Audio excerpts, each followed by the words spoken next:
Welcome back to Kanen Coffee. In front of me is a DeLonghi Magnifica that was brought in because it was zero pressure. Absolutely no water would come through this machine.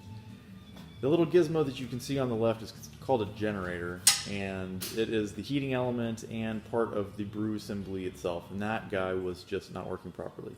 So we went ahead and took it out, which was a little bit of a thing, and put a new one in, which was also a little bit of a thing, and we've got this guy back up and running.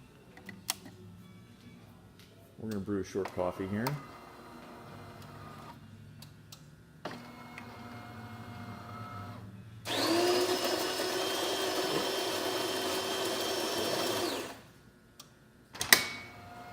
This machine was brought into us by Greg. Thanks for bringing it in, Greg.